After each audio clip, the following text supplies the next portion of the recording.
I'm taking a bath, so clean this up. Jack points at the suitcase with his chin.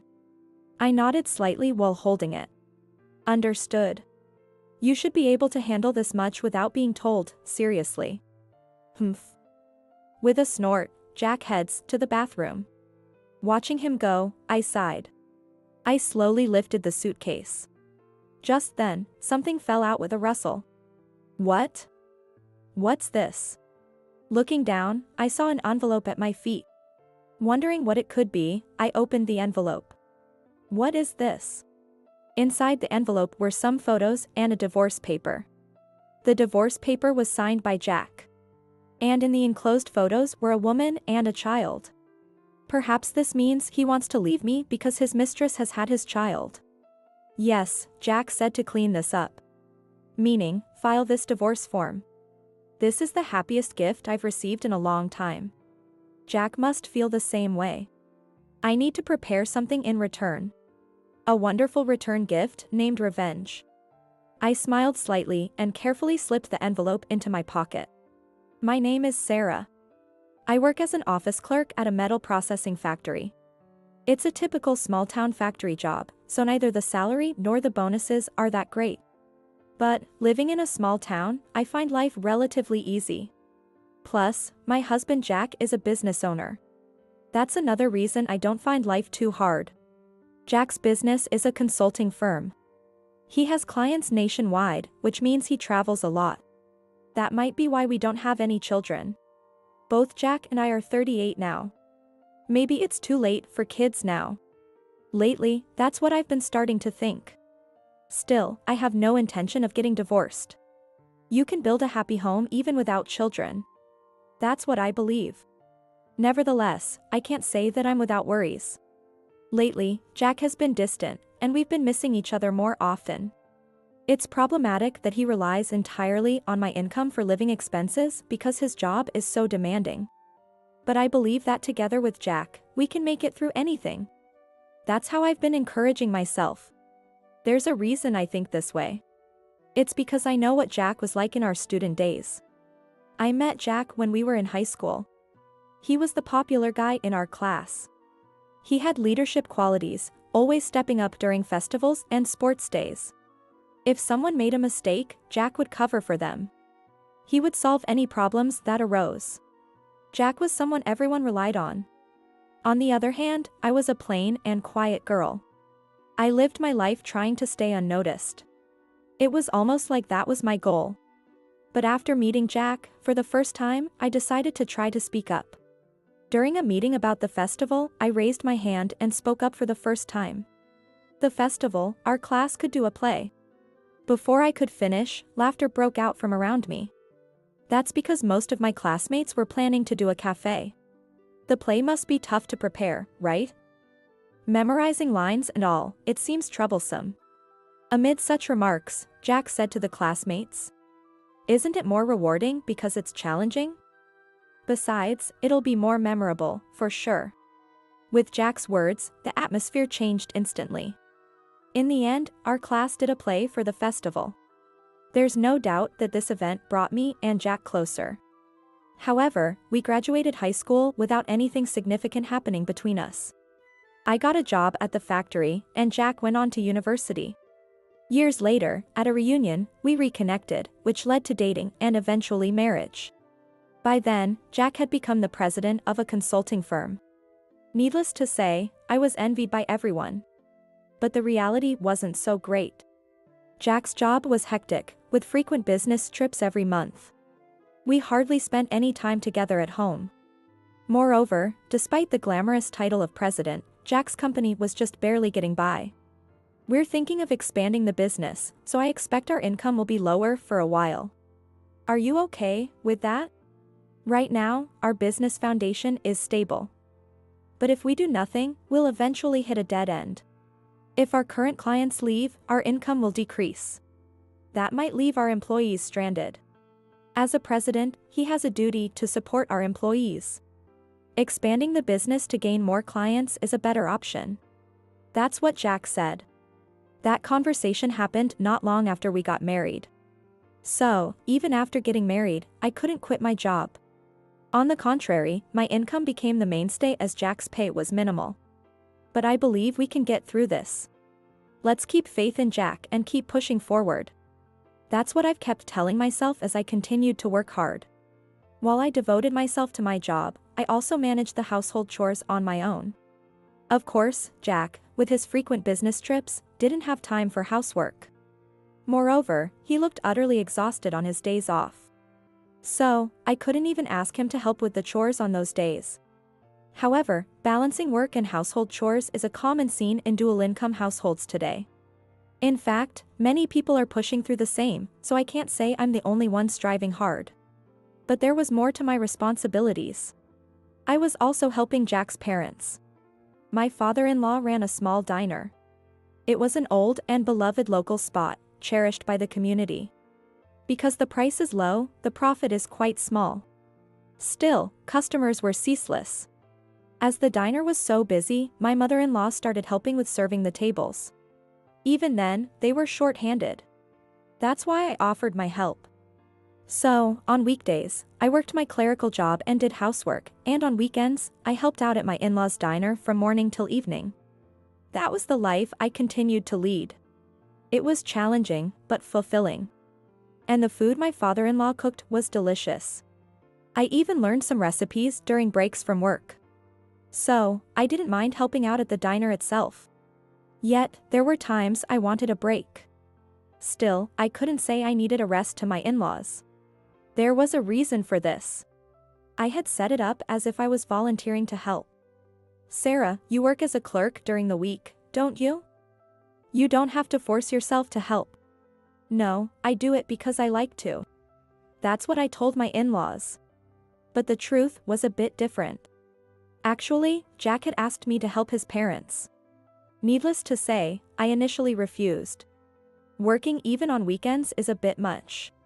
I really feel sorry, but I'm worried about Dad and Mom. His parents had continued to work at the diner almost without breaks. Now over 60, their bodies were starting to decline. Lately, they often complained of aches and pains, and Jack seemed very concerned. So, could you go and keep an eye on them at the diner? But I'm working on weekdays, and there are all the household chores to catch up on the weekend, right? Then we'll hire a housekeeper. Doing that would jeopardize our household finances. It would be better to just hire a part-time worker for the diner. After much deliberation, I agreed to help. But this decision was a big mistake. I only realized that recently. It was about 6 months ago. There's a bit of work left, so I'll clear that up first. Then, I'll prepare dinner. You're always a big help. Thank you. Having returned from work, I had such a conversation with Jack and started preparing dinner as usual. A little while later, as I was about to ask Jack about the seasoning of the meal. As I was about to knock on Jack's room, I heard his voice from inside. Just give up already, Dad. How long are you planning to keep running that filthy diner? I was shocked by Jack's words. But what he said next was even more unbelievable. It's just earning peanuts, right? You better just quit. Peanuts, that's a lie, Jack. Stunned, I lowered my hand without knocking. Or is it because of our housekeeper that you're making any money? Just as Jack said that, I heard my father-in-law's voice over the phone. What do you think Sarah is? You need to stop this nonsense. His voice was faint, but somehow it reached my ears clearly. Tears suddenly started to overflow. It was because I had learned about Jack's true nature and my father-in-law's kindness. So, Jack wasn't worried about his parents after all. He just wanted to keep an eye on them. And I was the one assigned to monitor them. To Jack, I was just a convenient housekeeper. Anger welled up along with frustration. I'm definitely getting a divorce. I resolved to divorce Jack. However, getting a divorce suddenly is difficult. If I bring it up, it will only work against me. First, I need to gather evidence that will be advantageous in a divorce. I could ask my father-in-law to testify about their recent conversation. But that alone might not be enough. If there's something decisive. From that day, I decided to closely monitor Jack's actions. Meanwhile, I acted as usual. I did as Jack said, pretending to know nothing. Whether it was a good thing or not, Jack did not notice anything and interacted with me as usual. "Sarah, can you prepare a gift? I'd like it to be baby items." "Baby items? Why? Do you remember Henry, who came to our wedding? He's an employee at my company. His subordinate Henry had just had a baby. He wanted to prepare a gift. But he's too busy with work to go shopping for it. He wants to hand it over before his business trip this weekend, so he asked me to buy it tomorrow." "Got it. Anything specific?" "No, I trust your taste. You'll know what's necessary after childbirth." Jack smiled. I nodded with a smile as well. Thinking I shouldn't involve unrelated people, I decided to simply follow these instructions. But the next day, after work, as I was about to enter a store that sold baby items, an unexpected encounter awaited me. It happened when I was about to enter a store that sells baby products to buy a gift. Suddenly, someone called out to me from behind. "Sarah, right?"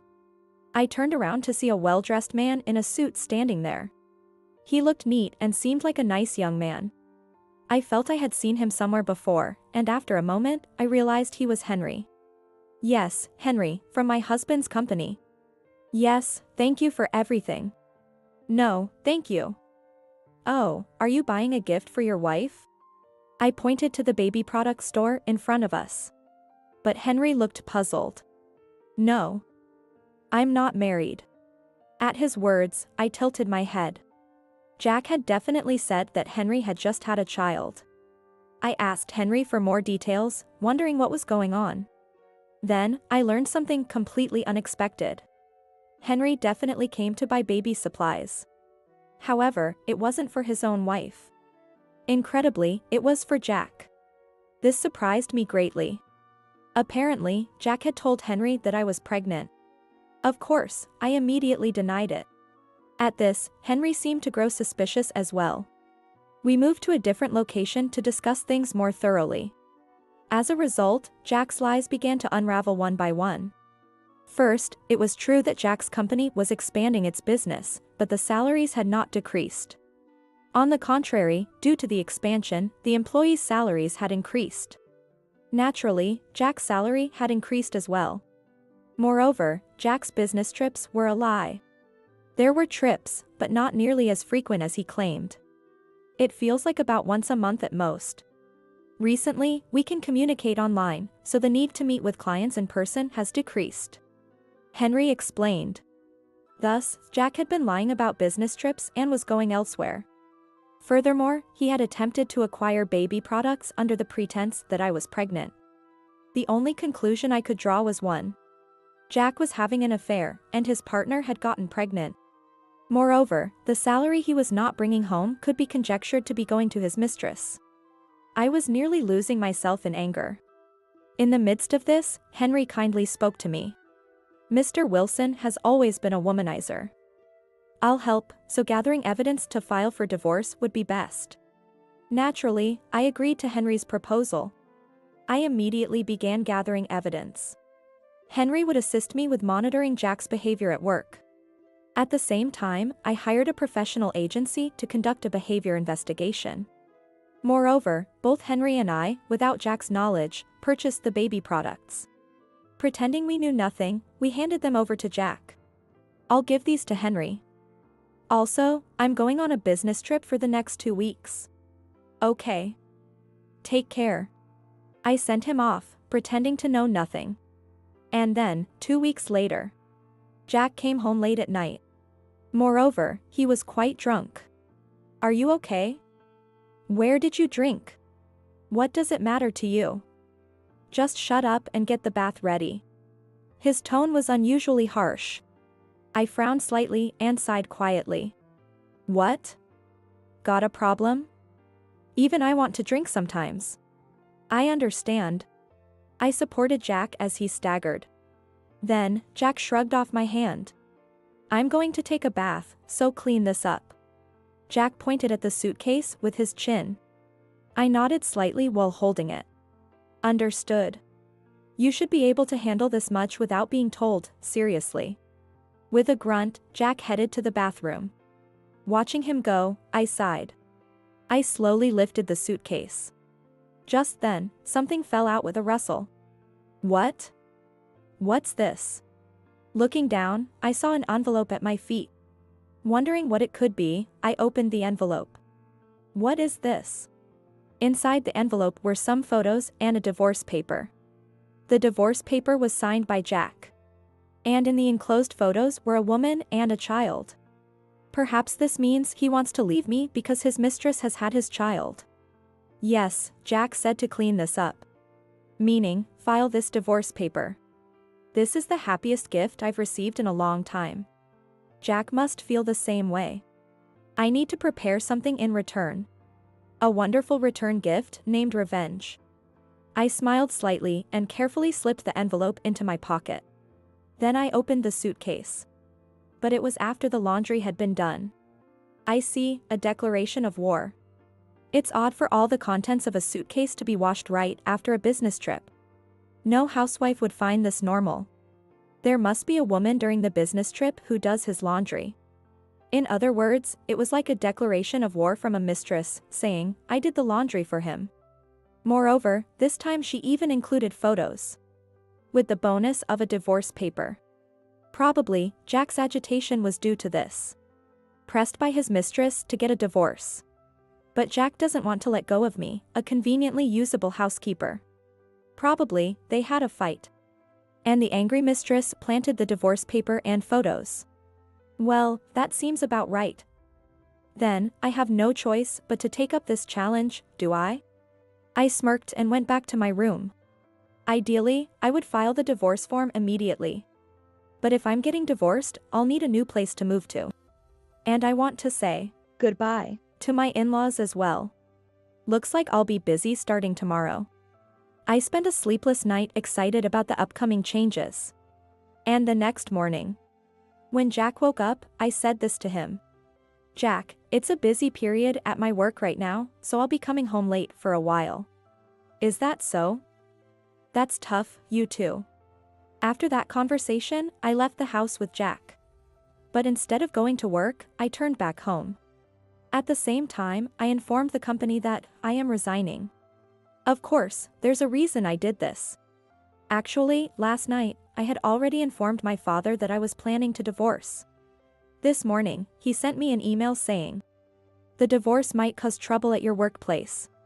Quit your job and come back home immediately. I will arrange a place for you to live and find you a new job. You don't need to worry about anything. So, I decided to resign immediately. I also began preparing to move out at home.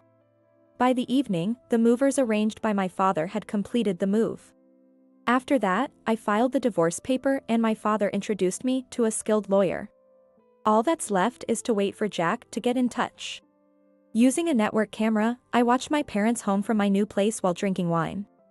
I was enjoying some relaxed time for the first time in a while when suddenly my phone began to ring. It was Jack. I checked and ignored it. After repeating this a few times, the doorbell at my parents' house rang. After a while, the camera showed my father and Jack at the door. I watched the developments with a grin. What brings you here at this hour? It's... I can't get in touch with Sarah. Oh. Isn't she at work? Jack's face turned pale at my father's words and he looked down. No, that's just it, her belongings are gone from the house. All my belongings were gone. Moreover, no matter how many times he called, there was no response. When he contacted my company, he was told that I had resigned. Jack rambled on quickly about all this. Hearing this, my father asked Jack. Can't you think of anything that might have caused this? No. I can't think of anything. Jack stammered out his answer, constantly wiping the sweat that was streaming down his face. Seems like he couldn't confess about the affair. As I thought this, my father suddenly raised his voice. You must know the reason, don't you? Jack flinched at my father's low voice. He answered, avoiding eye contact. No, nothing. Don't lie. You were having an affair, weren't you? Affair. Jack's eyes began to dart around. Just that reaction was as good as a confession. Yet, my father didn't let up his questioning. He stared at Jack intently and continued in a strong tone. Do you want to see the evidence, or would you rather confess yourself? Which will it be? Yikes. I'm sorry. It was just a momentary lapse. Please don't tell Sarah. Stop it. You don't have the right or the qualifications to say that. At my father's stern rebuke, Jack fell silent. As my father stared at the subdued Jack, he said firmly. Anyway, Sarah intends to divorce you. What? Wait, please. It's no use telling me. If Sarah talks that she wants you to return money which she had been paying for you, just agree to it, got it? Yes. Jack replied in a small voice. Of course, I was laughing heartily in front of the camera. Seeing Jack trudge back home lifted my spirits a bit. Well, this isn't over yet. I muttered as I picked up my phone. Needless to say, I called my father-in-law. I informed him that I had filed for divorce. So, I've filed the divorce papers. That idiot's son, what is he doing? My father-in-law began to rage over the phone. As I calmed him down, I made a request. So, can you help me? Understood. He has caused enough trouble, I won't hold back my assistance. Thus, I secured the cooperation of my father-in-law. The following day, I called Jack during the lunch break. I expected him to pick up immediately, but he didn't. What was all that calling about? As soon as Jack realized I was gone, he had bombarded me with calls. Yet, when I tried to contact him, he showed no sign of answering. Last night, my father had told him to agree to discuss the alimony. Looks like he's prepared for a total resistance. Annoyed, I quickly changed my clothes. Then I took a taxi to Jack's company. When I entered the office, Jack noticed and darted out from the back room. What are you doing here, Sarah? What? I came to discuss our divorce. You wouldn't answer your phone. I purposely raised my voice. Naturally, the entire office turned their gaze toward us. Hey, don't shout like that here. Are you scared your employees will find out about the affair? Or is it because you lied about me being pregnant? At that, the office began to buzz. Jack had reportedly announced to the office that I was pregnant. I had learned this from Henry. He seemed happy as he talked about it during a company-wide morning assembly. So, me denying being pregnant here would expose Jack's lie. As Jack began to receive cold looks from his employees, he led me outside the office. Oh. Decided to agree to discuss the alimony? Let's change the location for now. Jack was visibly irritated. He then took me to a nearby cafe. Jack ordered some items and dismissed the waitress before he started complaining in a low voice. What are you trying to do? Do you want to disgrace me? If you do things like that, I won't have a leg to stand on. Huh? It's your own fault for lying. Why did you lie in the first place?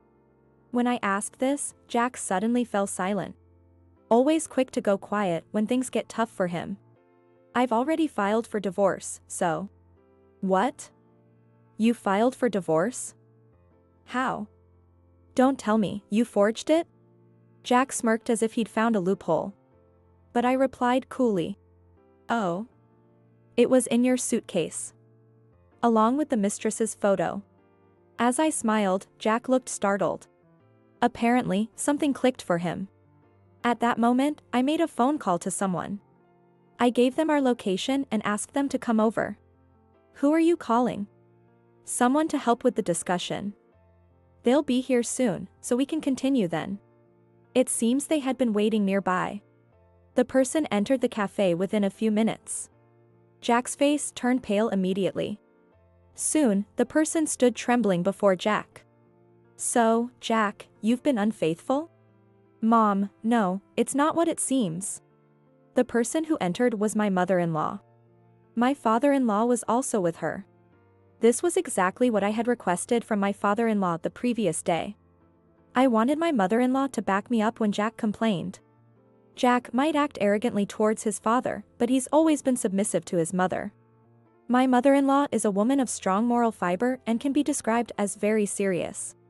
Because she was like that, it seems Jack was often scolded as a child. Even now, he is apparently afraid of his mother. Yet, why would he cheat? It should have been clear that he would be scolded if found out. It's baffling what he was thinking. While I was pondering this, Jack was being scolded by his mother right in front of me. What on earth were you thinking, you? But. I said it's not like that. What's not like that? I've heard it from Sarah. And I've seen the results of the investigation into your behavior, look. Bang. My mother-in-law slammed an envelope on the table. It contained the results of Jack's private investigation that I had provided. I've seen it too, and the affair is undeniable. Shut up, Dad. Jack yelled at his father. But his mother quickly intervened. You be quiet. Before you yell at us, you should be apologizing to Sarah. Ah. Come on. Apologize now. My mother-in-law pressed Jack in a stern voice. Jack quickly looked away. At that moment, my mother-in-law's anger exploded. She grabbed Jack by the neck and forced him to apologize on the spot. I'm sorry. What about the alimony? I'll pay it. Please forgive me. Jack was on the verge of tears as he squeezed out his voice. I couldn't help but find his appearance amusing. Afterward, while being scolded by his mother, Jack agreed to pay the alimony. I told him I would be contacted by the lawyer with the details, and then I left. After leaving the coffee shop, I muttered to myself. Now for that woman. I stared intently at the photo of the mistress saved on my phone. Soon after, the lawyer contacted me to confirm that I had received the alimony from Jack. This settles things for now. I finally felt relieved. But it's not over yet. There's one more thing I need to do. That was my revenge against his mistress. The retaliation is scheduled for a few days later. I excitedly waited for the day to come. Before I knew it, several days had passed, and the day arrived. I tried to calm my restless feelings as I headed to the place. It was the venue for a business networking event. This time, the Chamber of Commerce was hosting. I casually greeted people and first looked for Jack. Soon after, I found him and approached him from behind. It's been a while, Jack. What? Sarah. Why are you at a business networking event? Surprised, Jack looked at the business card I handed him. He looked at it intently and then exclaimed in surprise. I've become the owner of a real estate rental business. So I hope we can get along. What do you mean? What?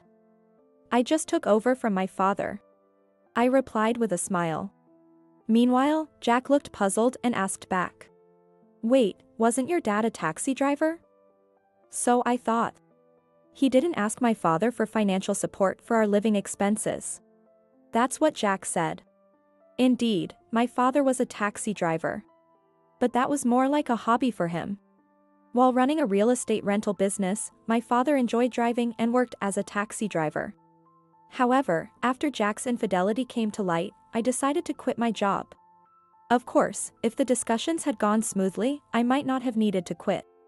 But my father saw it as a good opportunity and offered to hand over his business to me. He also said he would rent me one of his properties as my new home. So, I decided to take over my father's job. Of course, there are various challenges.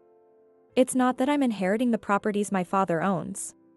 I just became the president of the management company he created.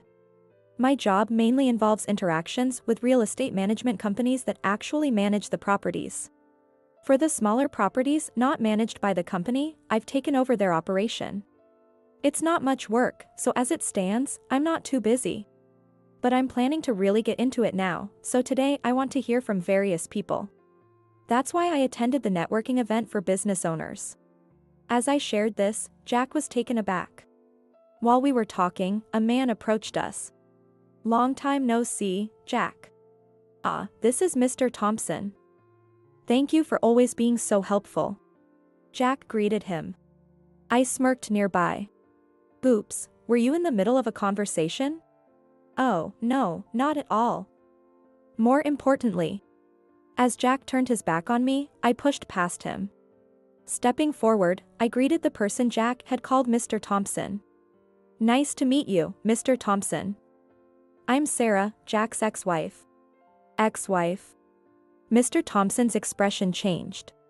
Pretending to be oblivious, I continued the conversation. Just recently, we divorced. He cheated and had a child with another woman. Stop. Don't say anything more unnecessary. Jack tried to cover my mouth, but I forcibly spilled everything. Hearing this, Mr. Thompson placed a hand on Jack's shoulder with a strained expression. What's this all about? Ah, well. Jack's mouth moved wordlessly. He seemed to want to say something, but the words didn't form. Inside, I pumped my fist, thinking, yes, I did it. Then a saccharine voice was heard. Daddy. Did you find Jack? Turning toward the voice, there was a flashy woman. Upon spotting Jack, she hurried over. Jack. Found you. She hugged Jack with an annoying tone. Jack, looking pale, pushed the woman away. As the air around us froze, I deliberately spoke up. Oh. Isn't that Samantha, Jack's mistress? How do you do? Huh? Who are you? I'm Jack's ex-wife. Ex? Before she could finish, Samantha clamped her mouth shut. Mr. Thompson pulled Samantha towards him. Samantha, what's going on here? No, this woman is crazy. Samantha pointed at me. While thinking she was quite rude, I explained the situation to everyone. It turns out Samantha and Mr. Thompson are father and daughter, and she had been introducing Jack as her husband. However, Samantha and Mr. Thompson don't live together. But Mr. Thompson frequently visited Samantha. Every time Mr. Thompson visited Samantha's home, Jack also met him there, posing as her husband. That was the real purpose behind Jack's business trips. Realizing this, I divorced Jack. When I told Mr. Thompson this story, he became furious, his face turning red with anger. Did you lie to me, both of you? No, that's not true. I didn't know anything. Samantha feigned ignorance. That's when I pulled out the envelope with the photos. Here's a photo of Samantha and your child. And on the back, it says this. I flipped over the photo, and it read. Get a divorce soon. As soon as Mr. Thompson saw these words, he raised his voice. This is Samantha's handwriting, isn't it? You knew that Jack was married. No, I didn't. Afterward, Mr. Thompson started scolding Jack and Samantha right there. The two, chastised by Mr. Thompson, admitted to conspiring and lying. She knew it was an affair, but she couldn't give up. Samantha repeated this. On the other hand, Jack repeated this. He intended to divorce soon.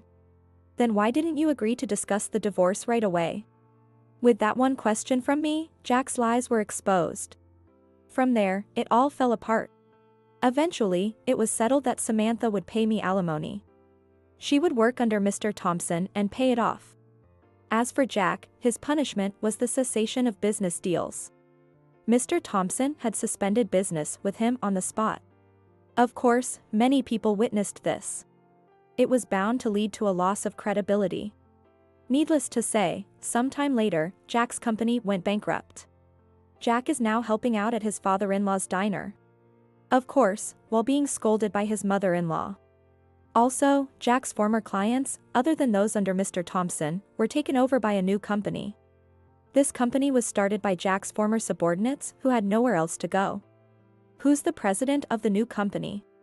When I went to thank Henry, who had been helpful, I casually asked him. It's me. So, would you like to discuss business over dinner? I had no intention of dating a man right after my divorce.